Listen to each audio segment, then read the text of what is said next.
चलिए, हेलो दोस्तों, मैं एस के चंचल, आपके अपना यूट्यूब चैनल एस के केमिस्ट्री क्लासेस में आप सभी स्टूडेंट को जो है स्वागत है। चलिए दोस्तों, आज का जो क्लास है स्टार्ट करते हैं। कल जो हमने इनऑर्गेनिक में कल केमिस्ट्री हमने पढ़ाया था, इनऑर्गेनिक केमिस्ट्री कल हमने कहाँ तक पढ़ाया था? तो हमने पढ़ाया था आपको धातु कर्म कर्म किसको कहते हैं और धातु कर्म के प्रकार। तो हमने पढ़े थे धातु कर्म के प्रकार। धातु कर्म 3 प्रकार की होती है। पहला क्या था? जलीय धातु कर्म, दूसरा विद्युतीय और तीसरा क्या पढ़े? तापीय धातु कर्म पढ़े थे। चलिए आगे चलते हैं इसके आगे। चलिए दोस्तों, अयस्कों का सांद्रण क्या है समझ लीजिए। कहता है अयस्कों का सांद्रण है क्या? सांद्रण का मतलब होता है अलग करना। हम कैसे अलग करेंगे? तो अयस्कों का सांद्रण कहता है कि अयस्क में उपस्थित अशुद्धि को निकालने की प्रक्रिया को अयस्कों का सांद्रण कहते हैं। ध्यान दीजिएगा, अयस्कों का सांद्रण कहता है कि अयस्क में उपस्थित अशुद्धि को निकालने की प्रक्रिया को हम क्या कहते हैं? अयस्कों का सांद्रण कहते हैं। अब यहां से चलेंगे अयस्कों के सांद्रण के प्रकार। अयस्कों के सांद्रण के प्रकार में अब चलेंगे। अयस्कों के सांद्रण कितने प्रकार के होते हैं? चलिए दोस्तों,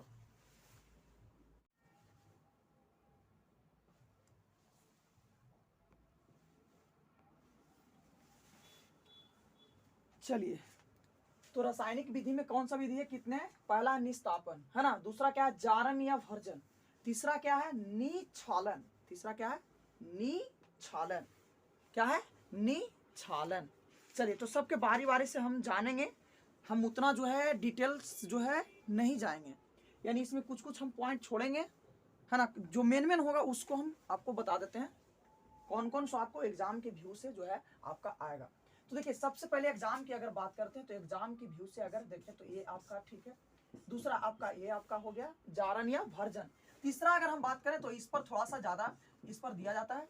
जैसे इसमें क्या दिया जाता है? झाग प्लवन विधि दिया जाता है कि जब दो सल्फाइड अयस्क आपस में मिश्रित होते हैं, है ना, तो इसमें अवनमक के रूप में किसका उपयोग किया जाता है? अवनमक का मतलब ये होता है कि एक अयस्क को नीचे की ओर बैठा देता है और दूसरे अयस्क की ओर क्या करता है? ऊपर की ओर भेज देता है। ये अवनमक का काम करता है। और अवनमक के उपयोग में किसका उपयोग करते हैं? तो इसमें अवनमक के रूप में जो है सोडियम साइनाइड का उपयोग करते हैं।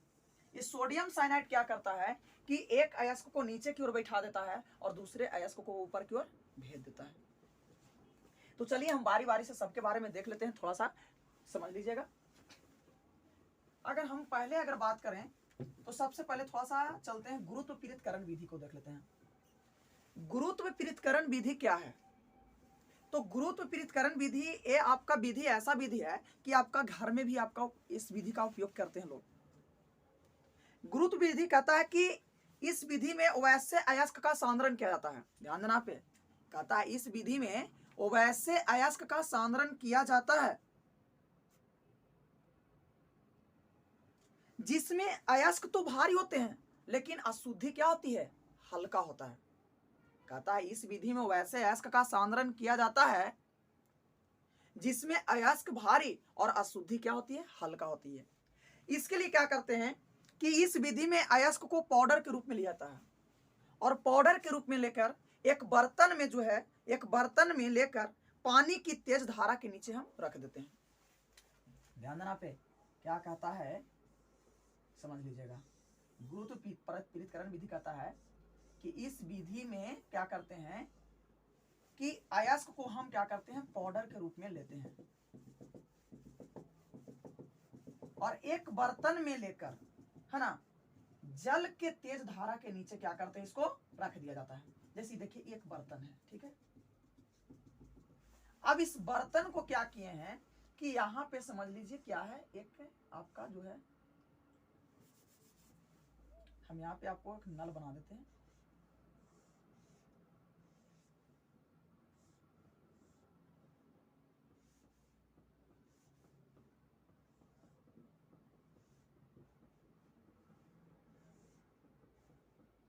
मान लीजिए कि ये आपका चापाकल है ना, या नल है। अब इस नल के तेज धारा के नीचे हम इसको क्या करें, यानी कि एक बर्तन में अयस्क को पाउडर के रूप में लेकर हम इसको रख दिए।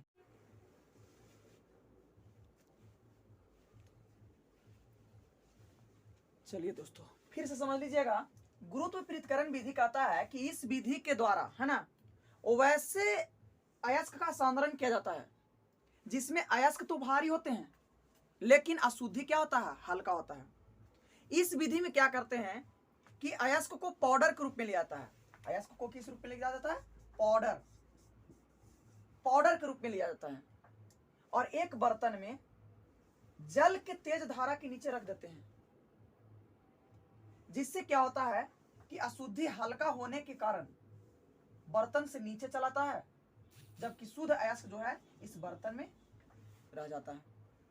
तो इस विधि के द्वारा हम ऑक्साइड अयस्क या तो कार्बोनेट अयस्क का सांद्रण करते हैं। इस विधि के द्वारा किसको करेंगे, ऑक्साइड अयस्क या तो कार्बोनेट अयस्क का सांद्रण करेंगे। और सांद्रण का मतलब ही होता है अलग करना। तो चलिए इसको नोट कर लीजिए।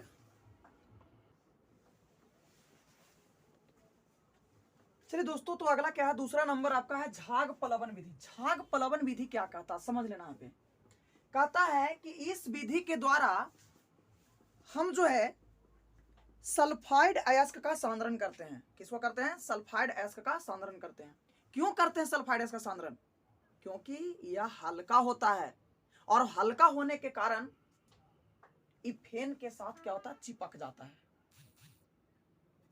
तो क्या करते हैं कि इसके लिए क्या करते हैं कि एक बर्तन लेते हैं और एक बर्तन में है ना, एक बर्तन में जो है क्या हम यहां पे लेते हैं, एक बर्तन लेते हैं और एक बर्तन में जो है अयस्क को पाउडर के रूप में लिया जाता है। और पाउडर के रूप में लेने के बाद क्या करते हैं, इसमें पाइन या तारपीन या जैंथेड मिलाते हैं। ये पाइन या तारपीन या जैंथेड किस लिए मिलाते हैं, ये फेन उत्पन्न करने के लिए, झाग उत्पन्न करने के लिए इसमें मिलाते हैं, है ना। तो क्या कहता है कि इस विधि में एक बर्तन में अशुद्ध अयस्क का महीन चूर्ण या पाउडर भी कह सकते हैं, तथा इसमें जल, पाइन या तारपीन या जैंथेड को मिलाते हैं और फेन अस्थाई के रूप में, फेन अस्थाई के रूप में जो है क्रिसोल तथा एनिलीन मिलाते हैं। और इसमें क्या करते हैं कि बाहर से वायु का झोंका प्रवाहित करते हैं, और जैसे वायु का झोंका प्रवाहित करते हैं तो अधिक संख्या में झाग उत्पन्न होता है, जिससे शुद्ध अयस्क के जो कण होंगे वो फेन के साथ चिपक जाएगा और ऊपर की ओर क्या हो जाएगा, चला आएगा, जबकि अशुद्धि नीचे की ओर क्या हो जाएगा, बैठ जाएगा। समझ गए।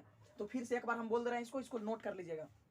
कहता है कि इस विधि में सल्फाइड अयस्क का सांद्रण किया जाता है क्योंकि यह हल्का होता है और फेन के साथ चिपक जाता है। इस विधि में एक बर्तन लेते हैं जिसमें अशुद्ध अयस्क का महीन चूर्ण के साथ साथ जल, पाइन, तारपीन या जैंथेड को मिलाते हैं तथा फेन अस्थाई के रूप में क्रिसोल या तो एनिलीन को मिलाते हैं। जब इसमें वायु का झोंका प्रवाहित करते हैं तो अधिक संख्या में झाग उत्पन्न हो जाता है, जिससे शुद्ध अयस्क जो होते हैं, शुद्ध अयस्क के जो कण होते हैं वो फेन के साथ चिपक कर ऊपर चलाता है, जबकि अशुद्धि नीचे जमा हो जाता है। तो इस प्रकार से हम सांद्रण करते हैं। अब यहां पे क्या कहता है, थोड़ा सा और समझ लीजिएगा नोट पॉइंट में। कहता कि जब दो अयस्क आपस में मिश्रित होता है तो अब नमक का उपयोग करते हैं, जिससे अब नमक क्या करता है कि एक अयस्क को नीचे की ओर बैठा देता है और दूसरे अयस्क को क्या करता है, ऊपर की ओर भेज देता है ना। जैसे में हम एग्जांपल की अगर बात करें, जैसे में जिंक ब्लेड और गैलना जब आपस में मिश्रित होगा ना तो अब नमक के रूप में किसका उपयोग कर देंगे, सोडियम साइनाइड का उपयोग करेंगे। सोडियम साइनाइड का सूत्र होता है NaCN होता है, NaCN होता है। इस सोडियम साइनाइड क्या करता है कि जिंक ब्लेडवा को नीचे की ओर भेज देता है और गैलेना का कहां भेज देता है, ऊपर भेज देता है। और जब जिंक ब्लेड को दोबारा सांद्रित करेंगे ना तो हमें शुद्ध अयस्क क्या होता है, प्राप्त हो जाता है। तो यह है झाग प्लवन विधि के द्वारा। समझ गए हैं? चलिए आगे चलते हैं। तो दोस्तों चुंबकीय पृथक्करण विधि समझेंगे। कहता कि इस विधि के द्वारा उस प्रकार के अयस्क का सांद्रण करते हैं जो चुंबक की ओर क्या होता है, आकर्षित होता है, जबकि अशुद्धि जो होंगे वो चुंबक की ओर आकर्षित नहीं होगा। तो इसके लिए क्या करेंगे कि इस विधि में दो रोलर लेंगे, जिसमें एक रोलर जो होगा चुंबक का बना होगा, और जब दोनों पर लेदर का बेल्ट लगा देंगे ना, और लगाने के बाद इसको क्या करेंगे, घुमाना शुरू कर देंगे। और घुमाने के बाद क्या करेंगे कि इस पर से अयस्क का महीन चूर्ण गिराएंगे, और जैसी अयस्क का महीन चूर्ण गिराएंगे तो जो शुद्ध अयस्क के कणवा होगा ना वो पीछे की ओर आके जमा हो जाएगा, और जबकि अशुद्ध अयस्क के जो कण होगा वो आगे की ओर क्या हो जाएगा, फेंका जाएगा। तो इस प्रकार से हम अयस्कों का सांद्रण करते हैं। जैसे में हेमेटाइट हो गया, मैग्नेटाइट हो गया, तो ये सभी का सांद्रण किस विधि के द्वारा करेंगे, चुंबकीय पृथक्करण विधि के द्वारा करेंगे। क्लियर?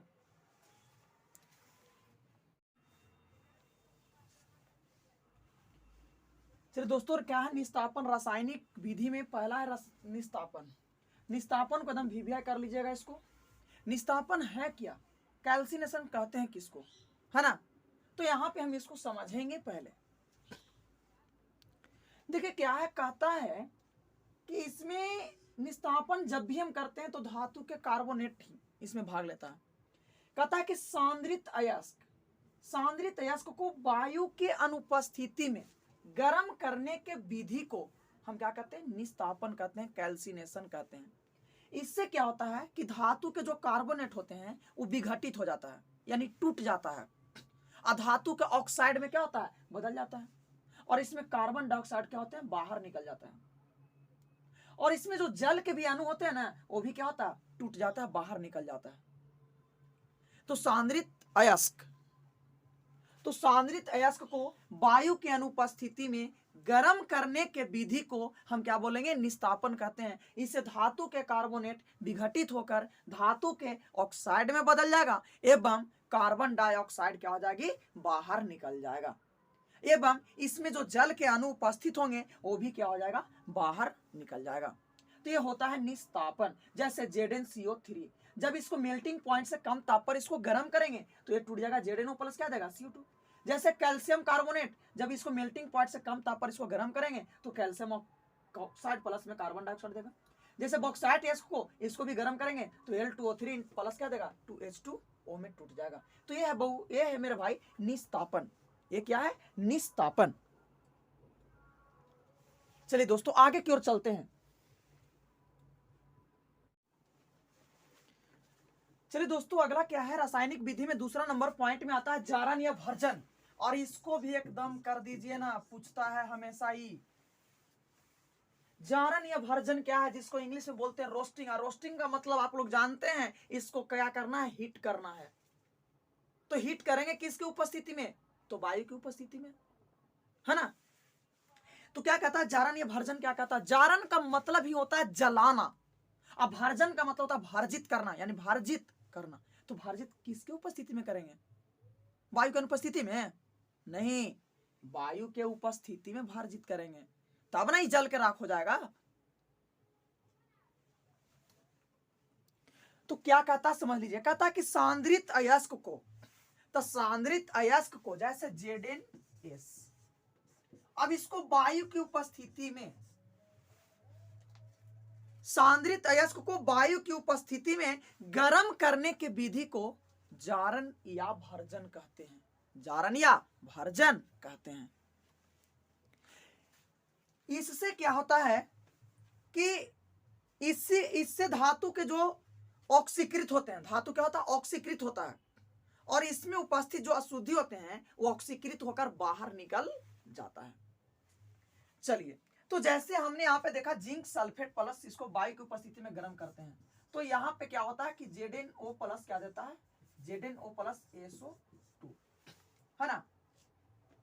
चलिए जैसे और भी हम ले लेते हैं, जैसे PbS को जब हम वायु की उपस्थिति में इसको गर्म कर रहे हैं तो यहाँ पे क्या दे रहा है, PbO अब प्लस क्या दे रहा है, SO2 दे रहा है। एकदम इसको नोट करते जाइएगा एकदम। तो जारन या भर्जन किसको कहते हैं, तो सांद्रित अयस्क को वायु के उपस्थिति में गर्म करने के विधि को जारन या भर्जन कहते हैं। इससे धातु ऑक्सीकृत हो जाता है और इसमें उपस्थित अशुद्धि ऑक्सीकृत होकर बाहर निकल जाता है। चलिए जैसे ZnS, जब इसको वायु की उपस्थिति में क्या करेंगे, हीट करेंगे, गर्म करेंगे, तो जैसे वायु की उपस्थिति में गर्म करेंगे तो टूट जाएगा ZnO और प्लस में क्या देगा, SO2 सल्फर डाइऑक्साइड, यानी अशुद्धि है, इसको बाहर फेंक देगा।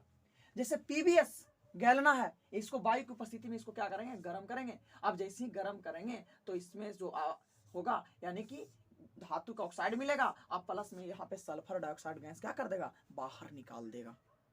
तो ये है बउआ मेरे भाई मेरे दोस्त जारन या भर्जन, जारन या भर्जन है ना। अब चलते हैं मेरे भाई, जारन या भर्जन हो गया, अब चलते हैं इसका अंतर, इसको नोट कर लीजिएगा दम।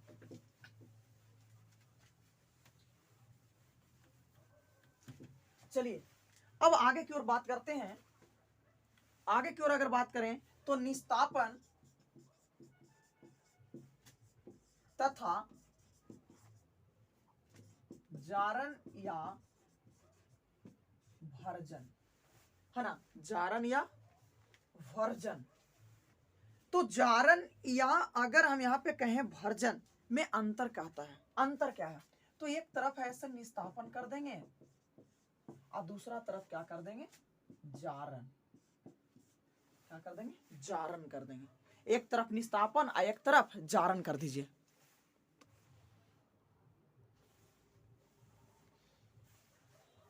चलिए दोस्तों, तो निस्तापन और जारन में अंतर क्या है।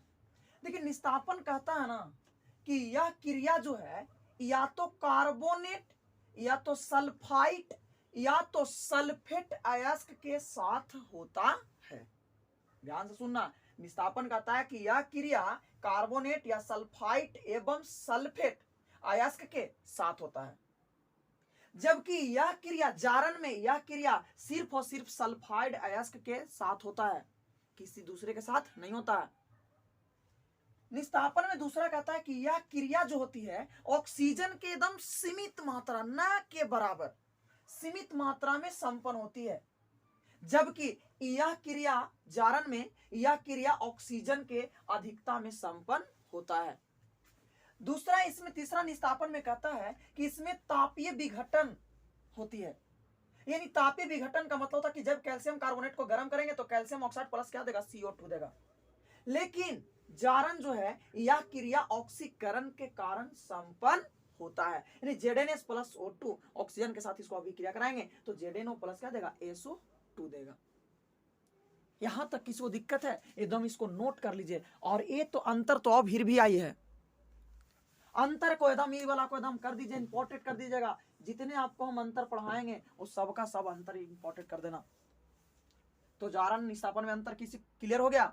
यह क्रिया कार्बोनेट सल्फाइट एवं सल्फेट के अयस्क के साथ होता है, लेकिन यह क्रिया सल्फाइड अयस्क के साथ होता है। यह क्रिया ऑक्सीजन के सीमित मात्रा में संपन्न होती है, लेकिन जारन कहता है कि यह क्रिया जो है ऑक्सीजन के अधिकता में संपन्न होता है। निस्तापन कहता है कि इसमें जो होती है तापीय विखंडन होता है, यानी ताप के द्वारा, यानी कि तापीय विखंडन कहने का मतलब है इसको गर्म करते हैं तो यहाँ टूट जाता है, किसमें, CaO प्लस क्या चीज, CO2 में टूट जाता है। जबकि यह जो क्रिया होती है ऑक्सीकरण के कारण संपन्न होता है, यानी ZnS प्लस O2 तो ZnO प्लस क्या देता है, SO2 देता है। चलिए दोस्तों, तो आज का जो क्लास है इनऑर्गेनिक का आज यहीं पे स्टॉप करते हैं, फिर अगले क्लास में मिलेंगे। अगर वीडियो अच्छा लगा होगा मेरे भाई तो आप लोग से एक रिक्वेस्ट है कि कमेंट बॉक्स में अपना राय जरूर बताइए, क्या वीडियो अच्छा है या कहीं पे दिक्कत है, तो हमें उस दिक्कत को दूर करेंगे। और मेरे दोस्तों, जल्द से जल्द अगर सब्सक्राइब नहीं किए होंगे तो इस चैनल को जाकर सब्सक्राइब कर लें। चलिए दोस्तों, आज की क्लास इतना ही। जय हिंद, जय भारत।